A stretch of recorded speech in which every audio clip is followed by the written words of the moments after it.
Hi, this is Bill Spatrino. Today is December 26, 2018. I want to first thank everybody who liked and subscribed to our first edition of The Truth Machine. We got a lot of good people that liked it. Tom Borelli, who is on Fox News, his wife Deneen, is very famous. I did an interview with her 7 or 8 years ago when I started my website. Great, classy people. They've come to Cleveland. And I've had dinner with them and broke bread with them. They're great patriots and two of the most intelligent commentators you'll ever hear. And I would like you to please like and subscribe. Once we get to 1,000 subscribers, we will be listed on YouTube and they will help us recruit other patriots. It's very hard. They make it very difficult for conservatives on YouTube. So we're going to change all that. So please like I tell everybody, like, share, and subscribe. As you know, we start with politics, we go to investing, and we go to sports. These are three subjects that everybody wants to listen to. And they're really, the politics and the stocks and the investing are really interrelated, okay? And some of you said, I don't like the sports. I put the sports in last. The bulk of our people are political people, but we want to get a cross-section of people that enjoy listening to what we're talking about. Because this is the truth, okay? Last week, the stocks the politics part played a huge role in what happened in the market, okay? The deep state is teamed up with people in the Fed, because there's a group of people, it's not just Jerome Powell, and Chinese sovereign wealth funds. They want Trump out, okay? They don't like him, that he's not a Republican or a Democrat. He calls bullshit when he sees it, okay? What happened last week is the Fed chairman, instead of saying he wasn't going to raise, I knew he wasn't going to raise rates. We kind of talked about it. But then he went ahead and he didn't say that he was going to stop raising next year. And the market fell. Then it fell again. Then they got mad about the government shutdown. Then they start saying recession. Now, why are they doing all this? Okay. Why are they and then James Mattis resigned and he took a cheap shot at Trump. Why did they do all this? Their plan is, Ruth Ginsburg has a bad health. Okay. Her lungs, I talked to someone who was a doctor. He said, Billy, maybe she's got 6 months left. Maybe not. Okay. They want Trump to be impeached and they want him to leave. Folks, I have people that I have, like I said, that are connected with the White House. Donald Trump is not ready to leave. Okay. He's not going to leave. He's going to keep fighting for us. Okay. Mattis came and took a cheap shot at him. Okay. And why did he do it? Trump called them on it. See, the real stress between Mattis and Trump is Mattis is a person, and I'm not going to say negative things about the Mad Dog. Okay, he did a great job in getting our military up to snuff. However, and there was a problem with it, he doesn't care about the costs. When I've talked to people and I say, are these generals, are they on the take? Are they just foolish? He said, Billy, I don't know. He said, they don't care about the cost of things. Trump made a deal with Saudi Arabia. See, when that journalist who was part of the Muslim Brotherhood was executed, and I mean, if you think Saudi Arabia didn't know about it, then you're naive. Trump went to them, and instead of throwing them under the bus, he said, look, get the oil prices down. We'll back you. The guys in Turkey, they're not our friends. Okay. They kept that pastor last year. That's what Donald Trump did. Another thing he did that didn't get recognition. He freed that pastor by putting sanctions on him. Okay. And Saudi Arabia is going to pay money for this now. Okay. Why should we be spending all this money in Syria? We're not pulling troops out of Iraq. Okay. But Mattis went ahead and took a cheap shot.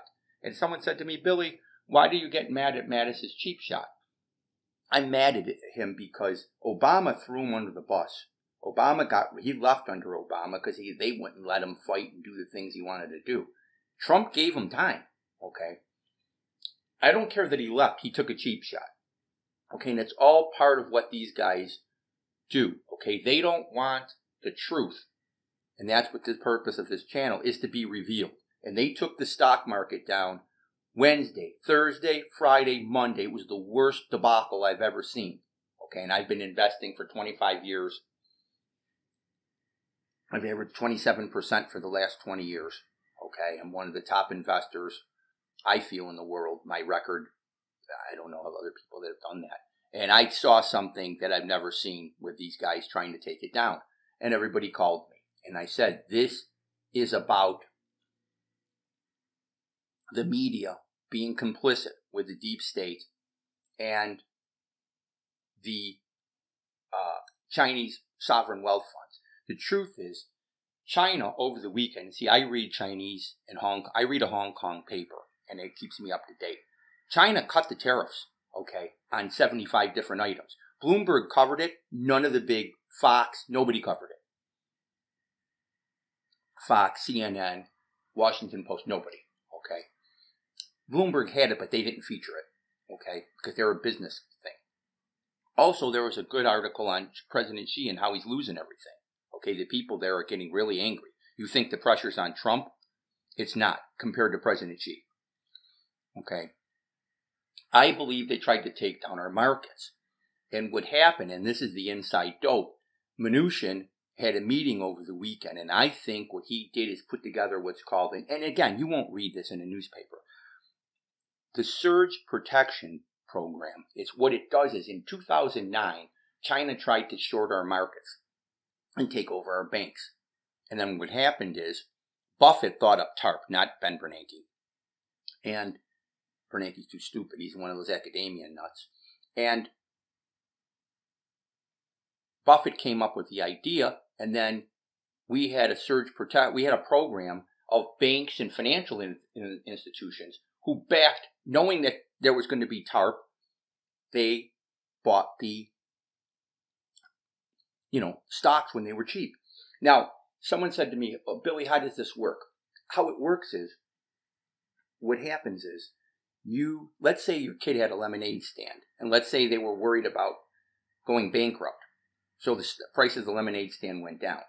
If you back the kid's lemonade stand with your home equity, let's say you have $200,000 equity in your loan, you could easily back the $1,000, and in that case, the kid's business would be solvent. There wouldn't be that fear. And that's what we did with TARP.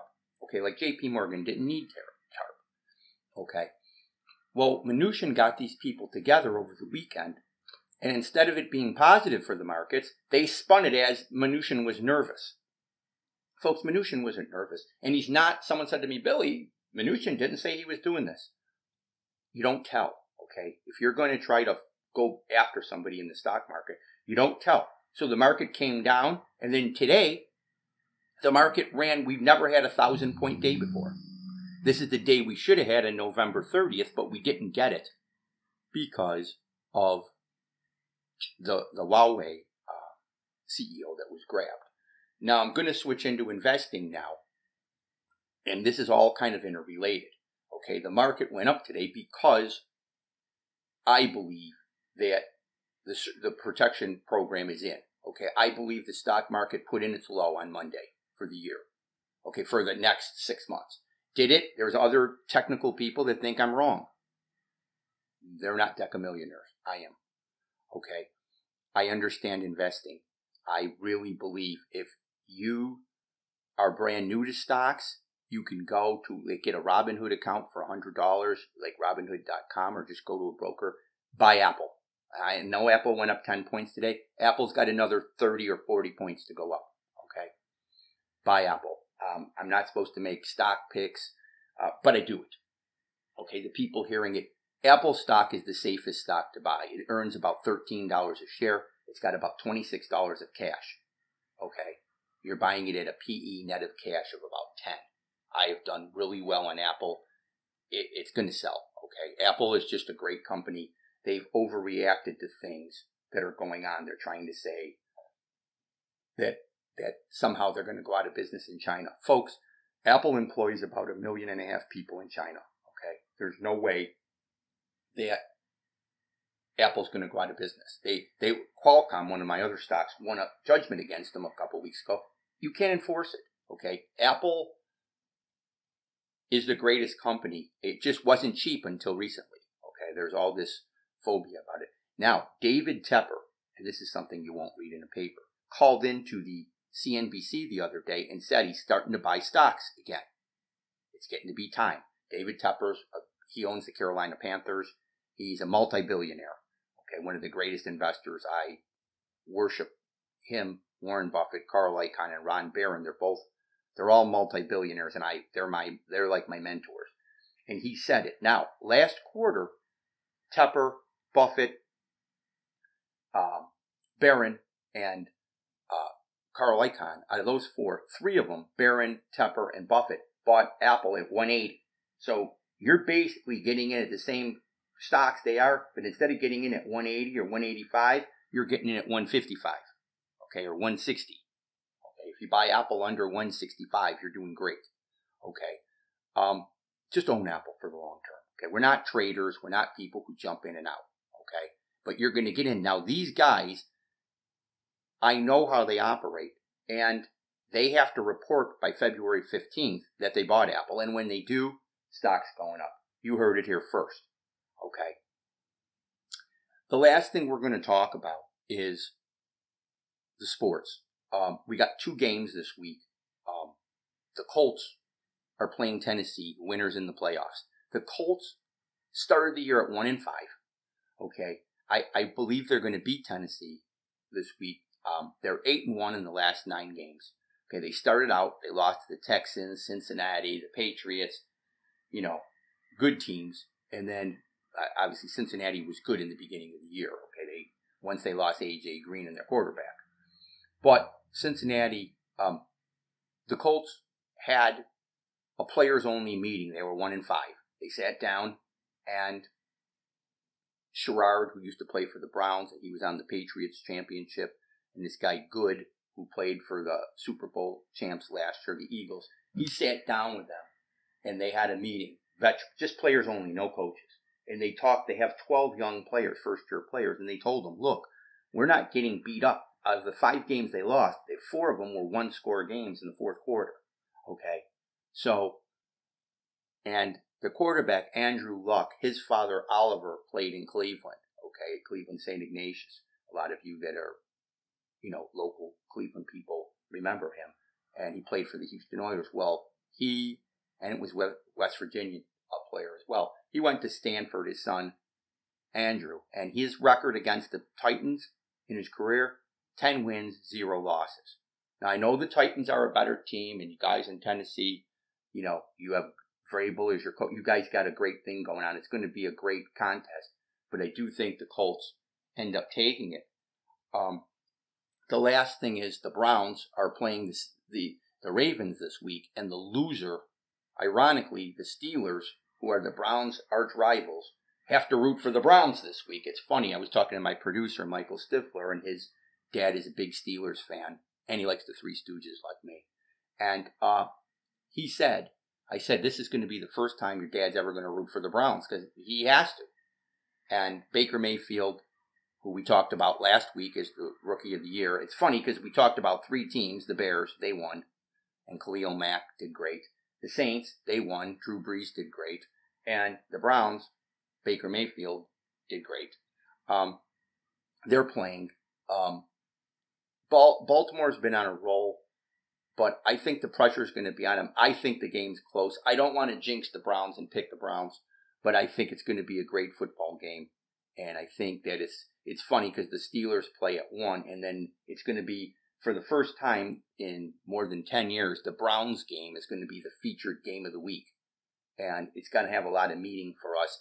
We, as Browns fans, the Ravens, Art Modell moved his team to Baltimore. And I know a lot of you, my friends in Baltimore, won Super Bowl and everything that really should have been ours, but that goes without saying. But I really believe I believe it's going to be a close game. Both teams have rookie quarterbacks, but I think the Browns will end up. I think that Baltimore is going to have a lot of pressure on them. And what a lot of people don't realize in a game is when you play the underdog role, it's a much easier thing. Okay, guys like Michael Jordan and Baker Mayfield like to create controversy so they can be the person who comes up and wins. So I want to remind you, please like and subscribe and share. And I appreciate everybody who is enjoying this Truth Machine coming in. So from behind the wheel of the Truth Machine, and please like and subscribe and share. Again, from behind the wheel of the Truth Machine, this is Bill Spatrino asking you to sit back and enjoy the ride.